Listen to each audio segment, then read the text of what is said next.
Salut les amis, j'espère que vous allez tous très bien, ici vous êtes revenus sur Catch Power. Aujourd'hui on se retrouve pour une nouvelle vidéo top 5 sur 5 idées de superstars que Vince McMahon a refusé. Alors déjà, si ce concept de vidéo te plaît, n'hésite pas à lâcher un pouce bleu, n'hésite pas à t'abonner à la chaîne si ce n'est pas déjà fait, ça coûte pas cher.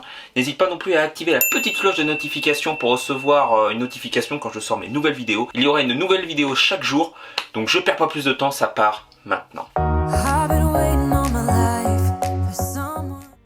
Alors pour la 5e place, il s'agit de Randy Orton, The Viper.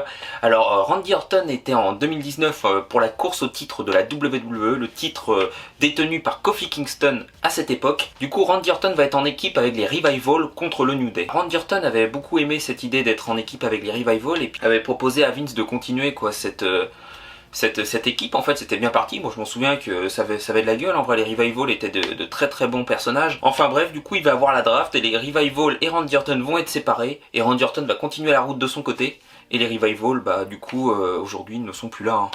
Il faut savoir que depuis qu'il y a eu ce ménage de printemps à la WWE, il y a eu beaucoup de superstars qui ont quitté la fédération, qui ont été relâchés de leur contrat, et les Revival en faisaient partie. À l'heure actuelle où je tourne cette vidéo, je ne suis toujours pas au courant dans quelle fédération ils ont signé. Je pense que bah pour eux le mieux ça serait la EW. Quand on voit ce qui se passe là-bas avec Matt Hardy et tout ça, je ne suis pas, j'ai juste un petit regard extérieur envers cette fédération, mais ça a l'air d'être ouf. Donc maintenant on passe à la 4e place. Alors pour cette 4e place, nous arrivons avec Jack Swagger. Oui, the people. Enfin bref, ouais, c'est nul à chier. C'est Vince McMahon qui est venu voir Jack Swagger et qui lui a dit: je vais devoir me passer de toi, je vais te libérer de ton contrat parce que je n'ai aucun plan pour toi. Et puis honnêtement, vu ton talent, entre guillemets, il veut pas non plus le dénigrer, lui dire que vu ton talent, je pense que tu réussiras mieux ailleurs, donc je ne peux plus rien faire avec toi. Donc voilà quoi, il dit à Jack Swagger: on se recroisera peut-être un jour, quoi, peut-être dans quelques années on se reverra, on pourra retravailler ensemble. Il dit ça à Jack Swagger, Vince McMahon, et Jack Swagger lui dit: bah moi je vais partir du coup dans le MMA, et une semaine après je reviendrai te voir et t'auras un personnage pour moi. Entre guillemets quoi, il voulait un petit peu faire comme Brock Lesnar, il s'est dit là, après une fois que je vais revenir du MMA, j'aurai sûrement percé là-bas, et là je vais revenir à la WWE et puis je serai un putain de perso quoi. Mais au final, bah c'est la EW qui a pris Jack Swagger, hein, et aujourd'hui on peut voir qu'il est aux côtés de Chris Jericho, et puis bah il s'en sort plutôt bien hein, je pense. Je ne sais pas, dites-moi dans les commentaires si vous suivez la EW et comment se porte Jack Swagger aujourd'hui. On passe à la 3e place. Du coup pour cette 3e place, nous allons parler de Bubba Ray Dudley qui a proposé une idée à Vince McMahon. En fait il a eu un putain de personnage dans le passé à la TNA en fait, et puis qui était vraiment violent, vraiment badass. Alors il avait dit à Vince quoi: moi j'ai un super perso, et ça te dirait pas qu'on le fasse chez toi quoi, ça pourrait vraiment fonctionner et tout. Il a adoré cela mais ça n'est jamais arrivé. Le personnage de Bully Ray n'est jamais apparu à la WWE, c'est-à-dire celui de la TNA en fait, ce mec badass. On passe maintenant à la 2e place. Alors pour cette 2e place, il s'agit de AJ Styles. Alors comme vous le savez, AJ Styles a fait ses débuts à la WWE au Rumble 2016. Alors beaucoup de fans se posaient la question comment que le personnage de AJ Styles allait être utilisé à la fédération. Et aujourd'hui on peut se dire qu'il a été plutôt bien utilisé. Il a été un très très beau champion de la WWE, il a eu de superbes combats face à John Cena, le 16 fois champion du monde. Alors comme vous le savez, ou peut-être pas, AJ Styles adore jouer aux jeux vidéo. Et un jour il a joué aux jeux vidéo et puis il s'est mis sur une plateforme, il a discuté avec des fans sur une plateforme qui s'appelle Mixer.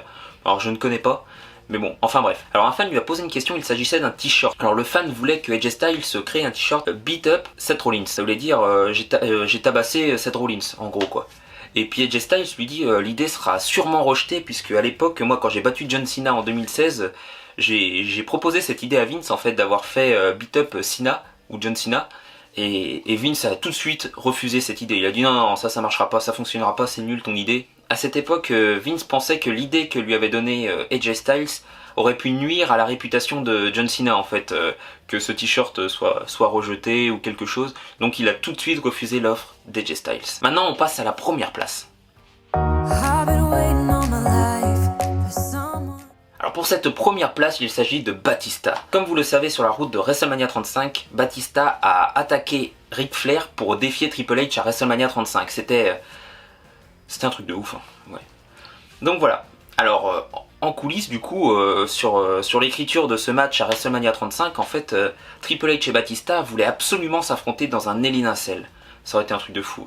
Alors ils ont proposé à Vince, ils Ils l'ont tanné avec ça, ils l'ont dit si on veut dans un Hell in a Cell match, ça va être un truc de fou, ça va être vraiment la fin. Donc, il faut savoir que Triple H et Batista se sont déjà affrontés dans un Hell in a Cell et c'était vraiment un truc sanglant, un truc vraiment ouf. Si vous n'avez jamais vu ce combat, je vous invite à aller le regarder, c'est un truc de taré. Enfin bref. Et Vince a toujours refusé cette idée du Hell in a Cell match, du coup nous n'avons jamais eu de Hell in a Cell à WrestleMania 35. Putain, j'aurais trop kiffé moi. Voir la cage en vrai. Du coup voilà, nous avons simplement eu un No Walls Barrel match. C'était déjà sympa. Le combat avait duré un peu plus de 20 minutes déjà entre ces deux hommes. Et puis à la fin de ce combat, Triple H sera ressorti vainqueur. Et quelques heures après, Batista aura annoncé sa retraite sur les réseaux sociaux. Donc nous n'aurons jamais ce Hell in a Cell match entre Triple H et Batista. J'avais vraiment aimé moi. Honnêtement, dites-moi dans les commentaires si vous avez aimé ce match à WrestleMania 35 entre Triple H et Batista. Franchement, moi c'était un truc de fou. Donc voilà, c'est ici que va s'achever cette vidéo, je te remercie encore une fois de l'avoir regardé jusqu'au bout. N'hésite pas à lâcher un pouce bleu, à t'abonner à la chaîne, à réagir dans les commentaires, je répondrai à ton commentaire bien sûr. Et puis on se retrouve pour une prochaine vidéo, à la prochaine, je te souhaite une bonne journée, une bonne soirée, à la prochaine, allez ciao.